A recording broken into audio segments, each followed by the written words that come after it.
नमस्कार दोस्तों, अब हम पढ़ेंगे chapter 12 qualities of a good research report. तो सबसे पहले हम ये जान लेते हैं कि इस चैप्टर में हम पढ़ने के वाले हैं।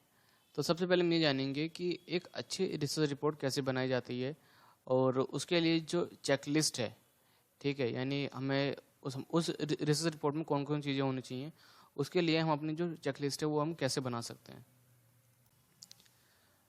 तो यहाँ पे फर्स्ट टॉपिक हमारा qualities of a good research report. तो एक अच्छी रिसर्च रिपोर्ट की जो खासियत है वो क्या होती है। तो एक रिसर्च रिपोर्ट जो है उसका जो यूज़ है वो मल्टीपर्पज़ के लिए किया जा सकता है, ठीक है। तो एक रिसर्च रिपोर्ट में कौन कौन चीज़ें होती हैं। तो सबसे पहली चीज़ है कि एक इन्वेस्टमेंट आइडिया को कैसे प्रेजेंट किया गया है और एक कंपनी का जो एनालिसिस है वो कैसे किया गया है, कौन कौन से स्टेप्स हैं और किन किन चीज़ों के बारे में यहाँ पे बात की गई है, वो सारी चीज़ें। All the research analyst have access to more or less the same information. देखिए, अब जितने भी रिसर्च एनालिसिस्ट हैं उनके पास लगभग लगभग हम कह सकते हैं कि जो इन्फॉर्मेशन है उस कंपनी से रिलेटेड या फिर उस इन्वेस्टमेंट से रिलेटेड वो एक तरीके से लिमिटेड है। बट वो जो रिसर्च एनालिसिस्ट है वो कैसे अपने व्यूज़ को प्रेजेंट करता है, कैसे वो आपको बता रहा है और कैसे वो आपको रिकमेंड कर रहा है कि हाँ कि वो स्टॉक आपको बाय करना चाहिए फिर नहीं बाय करना चाहिए, तो वो थोड़ा सा डिफरेंट होता है अलग अलग जो रिसर्च एनालिस्ट होते हैं। बट सबसे ज़्यादा इम्पोर्टेंट ये है कि आपको वो जो रिसर्च रिपोर्ट है वो थोड़ी सी मतलब वो अच्छे से आपको समझ में आनी चाहिए। तो आपको भी मेक श्योर करना है कि जब भी आप कोई रिसर्च रिपोर्ट बना रहे हो अपने क्लाइंट के लिए, तो आप उसको थोड़ा सा अच्छे वे में आप उसको प्रेजेंट करके दिखाओ। अब एक रिसर्च रिपोर्ट जब हम उसको लिख रहे होते हैं तो उसका जो प्रोसेस है वो आपके हिसाब से होना चाहिए क्रिएटिव। मतलब देखिए, अब क्या होगा कि जब हम क्वांटिटेटिव एनालिसिस कर रहे होंगे तो वहाँ पे हमारे पास बहुत सारे नंबर्स हैं। अब अब आपको ये करना है कि आपको इस तरीके से उन नंबर्स को प्रेजेंट करना है। अब चाहे वो आप किसी भी टाइप का आप ग्राफ यूज़ कर रहे हो, ठीक है, या फिर आप किसी भी तरीके की आप पिक्चर्स वगैरह यूज़ कर रहे हो, बस आपको ये मेक श्योर करना है कि जो क्लाइंट है आपका उसको वो थोड़ा सा समझ में आए। तो यहाँ पे कुछ यहाँ पे हमें टिप्स दी गई हैं, ठीक है, जिनको आप नोट कर सकते हैं, ठीक है, एक अच्छी रिसर्च रिपोर्ट बनाने के लिए। तो सबसे पहला है कि क्लैरिटी ऑफ आइडिया से, और सेकंड है सिंपलिसिटी ऑफ डिलीवरी, यानी आपके पास एक आइडिया है, ठीक है, और सेकंड है फिर आप उसको कैसे आप डिलीवर कर रहे हो अपने क्लाइंट को, ठीक है। और कौन कौन सी चीज़ें हैं जो जो उस कंपनी या फिर उस इन्वेस्टमेंट के बारे में पॉजिटिव चीज़ें बताती है या फिर नेगेटिव चीज़ें बताती हैं, ठीक है। और किस तरीके से आपको वो जो सारी चीज़ें हैं वो आपको एक एक स्ट्रक्चर में दिखानी कि हाँ कि पहले जो कस्टमर है उसको ये चीज़ समझना ज़रूरी है, फिर उसके अलावा उसे कौन सी चीज़ के बारे में पता होना ज़रूरी है। तो या एक जो स्ट्रक्चर होता है, ठीक है, नरेटिव का, वो आपको तैयार करना ज़रूरी है। तो आप क्या कर सकते हैं, आपको जो सैम्पल रिसर्च रिपोर्ट है आप वो देख सकते हैं, ठीक है, आप वहाँ से भी तो आप थोड़ी बहुत हेल्प ले सकते हैं ना। यहाँ पे हमारा नेक्स्ट टॉपिक है writing a good research report, planning, drafting and editing. Like any other writing projects, compiling research reports also have three important steps: planning, drafting and editing. The major sections of a research report include company business, peer group analysis, shareholding pattern, key strengths, key concerns, industry overview, company fundamentals, key financial indicators and financials. तो ये जो तीन जो section है एक research report पे, उनको आपको काम करना पड़ेगा, जैसे कि प्लानिंग, ड्राफ्टिंग और एडिटिंग। तो इनमें बहुत सारी चीज़ें हैं, जिसकी कंपनी क्या है, ठीक है, और उसके जो कॉम्पिटिटर हैं उनका एनालिसिस, शेयर होल्डिंग पैटर्न क्या है कंपनी का, उसकी स्ट्रेंथ क्या है, वीकनेस क्या है, उसकी जो इंडस्ट्री है उसका ओवरव्यू क्या है, कंपनी का फंडामेंटल्स क्या कहता है, कंपनी की जो फाइनेंशियल इंडिकेटर्स है यानी कि जो रेशोज हैं और कैश फ्लो स्टेटमेंट है वो क्या कहती है। अब एक रिसर्च रिपोर्ट को जब आप लिख रहे हो तो वहाँ पर ये जितने भी सेक्शंस हमने भी पढ़े थे, मतलब कंपनी का जो बिजनेस मॉडल है क्या है, वीकनेस, स्ट्रेंथ, ठीक है, तो उन सारी चीज़ों को आपको एक लाइन में, मतलब एक पूरा जो स्ट्रक्चर है उसके अंदर आपको लाना ज़रूरी है। ठीक है, अब आप क्या कर सकते हो, अगर आप जब आपने किसी भी कंपनी की एक आपने रिसर्च रिपोर्ट बना ली है, ठीक है, तो सेकंड टाइम आप क्या कर सकते हैं कि आप ये देख सकते हैं कि हाँ कि अब कंपनी के जो बिजनेस मॉडल है, फाइनेंशियल है, उसके अंदर क्या चेंज आया है। तो आप क्या कर सकते हैं कि उसी रिसर्च रिपोर्ट को आप थोड़ा सा आप मॉडिफाई कर सकते हो, बट मेक श्योर कि आप उसको उसी तरीके से आप उसको बनाएं, ताकि आप उसको आगे फ्यूचर में आप उसको थोड़ा सा मॉडिफाई कर पाएँ। क्योंकि देखिए क्या होता है कि कंपनी हर क्वार्टरली अपना जो रिजल्ट है, यानी कि जिनका प्रॉफिट एंड लॉस है, ठीक है ना, वो अनाउंस करती है। तो अब 3 महीने के अंदर आपको फिर बहुत सारी चीज़ें आपको करनी पड़ जाएंगी, अगर आप जो रिसर्च रिपोर्ट है अगर आप उसको बार बार बना रहे हैं तो। नेक्स्ट है, once done with the planning, work should begin on each section. Generally each organisation has a template of its own, and therefore working on a predefined structure makes the work a little bit easier. Almost all the sections of a research report are fact based, and therefore filling them in is more of a copy paste function, but certain important sections requires understanding of the business and thereof communication with management.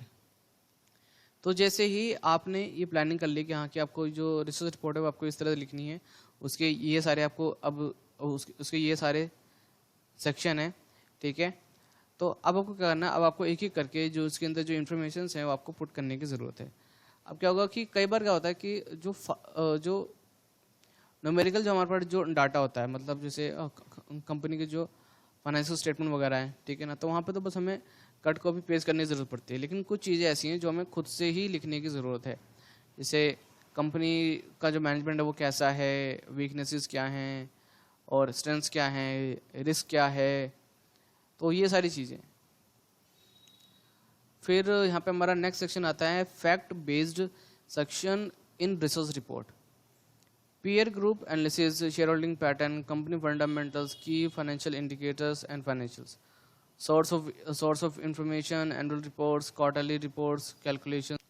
तो ये सारे हैं हमारे fact based sections, ठीक है, मतलब जहाँ पर आपको इन चीज़ों की आपको वो मिल जाएंगे प्रूफ। क्योंकि देखिए अगर हम जैसे कि अगर हम बात करें कि जो उनके कॉम्पिटिटर है वो कैसा परफॉर्म कर रहे हैं, तो उसके लिए हम क्या कर सकते हैं, उनकी जो फाइनेंशियल स्टेटमेंट है हम वो पिक कर सकते हैं, और वो जो हमारी जो रिसर्च रिपोर्ट है वहाँ पे हम उसको लगा सकते हैं, ठीक है। तो यहाँ पे ये जितनी भी चीज़ें होंगी हमारा, चाहे वो शेयर होल्डिंग पैटर्न वगैरह होगा, तो यहाँ पे ये इनके हमारे पास जो प्रूफ हैं वो अवेलेबल होंगे।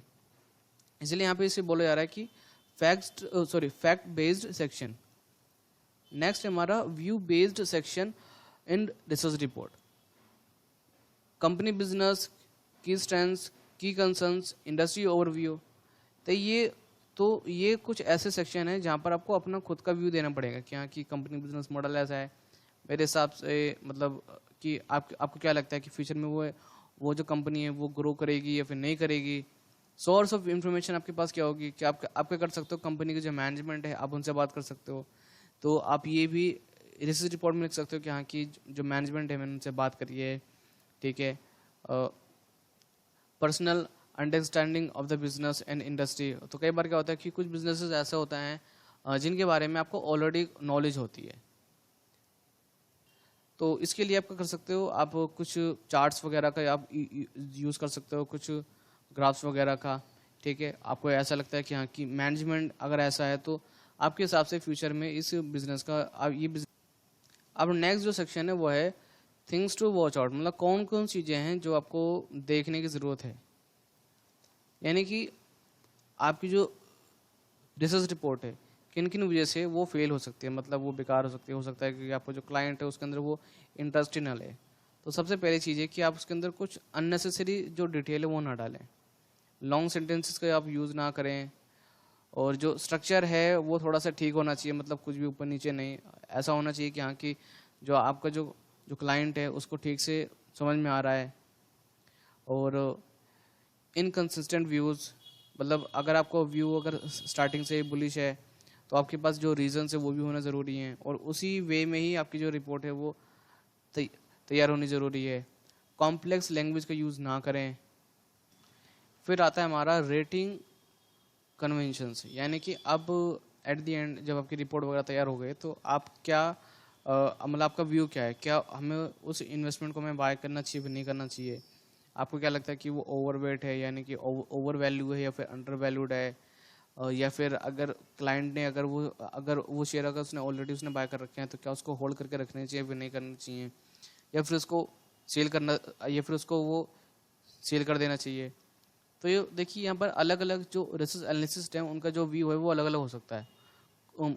कुछ कहेंगे कि हाँ कि बाय करना चाहिए, कुछ कहेंगे होल्ड करके रखना चाहिए, कुछ कहेंगे कि नहीं सेल करना चाहिए, और कुछ कहेंगे कि ओवर वैल्यूड है, कुछ अंडर वैल्यूड है। तो it depends on your knowledge, ठीक है, कि आपने जो कंपनी है आपने उसको कैसे आपने उसको समझा है।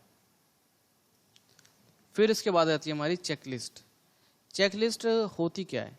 चेकलिस्ट मतलब एक तरीके की लिस्ट होती है जहाँ पे हम कुछ क्वेश्चंस लिख के रखते हैं कि हाँ कि अगर मैं ये रिसर्च रिपोर्ट बना रहा हूँ तो ये क्वेश्चन मुझे अपने आप से पूछना ज़रूरी है। जैसे एग्जांपल के तौर पे कि क्या मुझे कंपनी का जो बिजनेस मॉडल है क्या वो अच्छी समझ में आया है फिर नहीं आया है।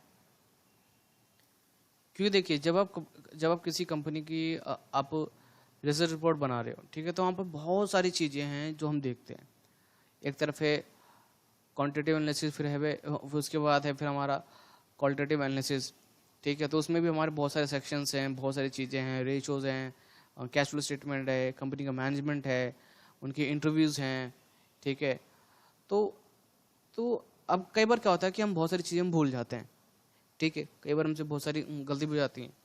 तो वो सारी गलतियां ना हो तो आप उसके लिए क्या कर सकते हैं, आप एक चेक लिस्ट बना सकते हो, मतलब एक क्वेश्चंस की लिस्ट, ठीक है, कि मुझे ये देखना कि क्या मैंने अपनी रिसर्च रिपोर्ट में ये चीज़ मैंने लिखी है फिर नहीं लिखी है, क्या मैंने ये चीज़ चेक करी है फिर नहीं करी है, ठीक है।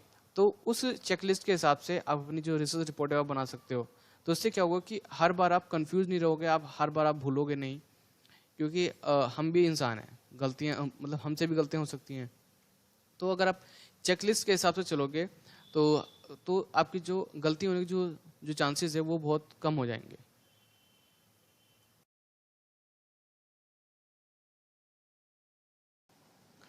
तो यहाँ पर हमें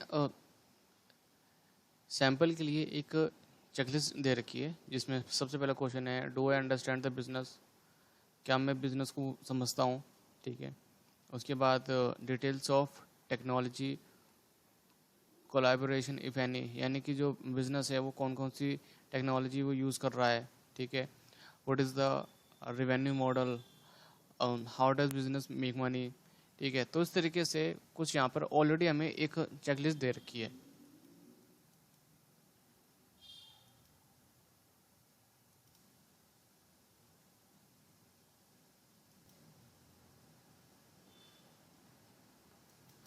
तो आप चाहें तो ये जो चेक लिस्ट है आप उसको फॉलो कर सकते हैं, ठीक है, और आप चाहें तो इसके अंदर कुछ और क्वेश्चंस आप ऐड कर सकते हैं, या फिर आप चाहें तो इस इसमें से कुछ क्वेश्चंस आप डिक्रीज कर सकते हैं।